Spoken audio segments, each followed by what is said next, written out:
I always thought my life was well arranged. Working as a doctor at the local clinic brings me satisfaction, even though it drains a lot of energy.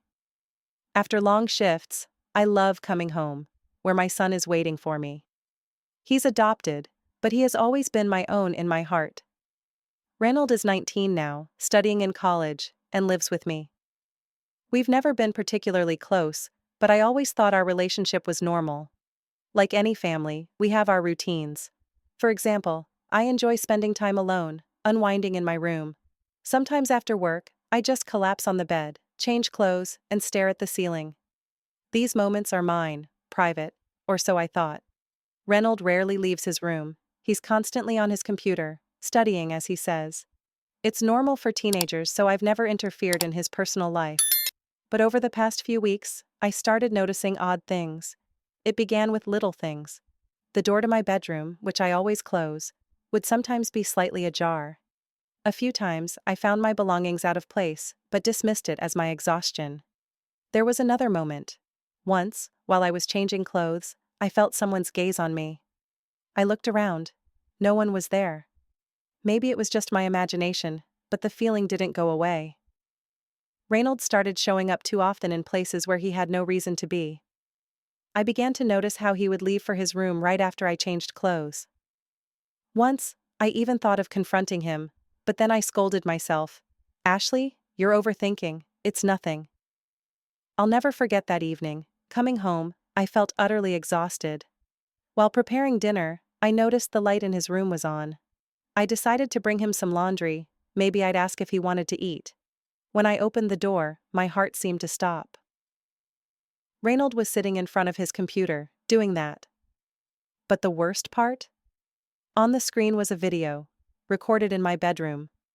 At first, I couldn't process what I was seeing. Everything blurred together: shock, anger, shame. Reynold froze when he saw me. The computer screen went dark immediately, and he covered his face with his hands. "What is this?" I screamed, barely keeping myself together. He stayed silent. I repeated the question, but the silence was deafening. Finally, he mumbled, "It was an accident." "An accident? Are you saying you accidentally set up a camera in my room?" He started mumbling something incoherent, but I wasn't listening anymore. My mind was consumed by one thought. How? How could he? After a long pause, he finally said, "I just wanted to understand. Why you're always so distant. You never talk to me.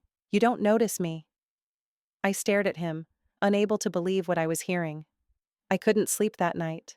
His words kept replaying in my mind. Anger would give way to pity, then to disgust. As a mother, I knew I had to do something, but as a woman, I just wanted to run away. The next morning, I spoke with him. I told him he needed to move out and start living on his own. He needed boundaries, and so did I. I promised to help him find a good therapist, but our relationship would never be the same. A few months have passed.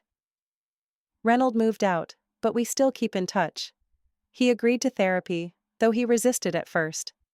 I also started seeing a counselor to work through my feelings. This situation changed everything.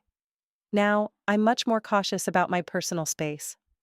I changed the locks in my home, installed security cameras, but most importantly, I've learned to trust my instincts more. Life goes on.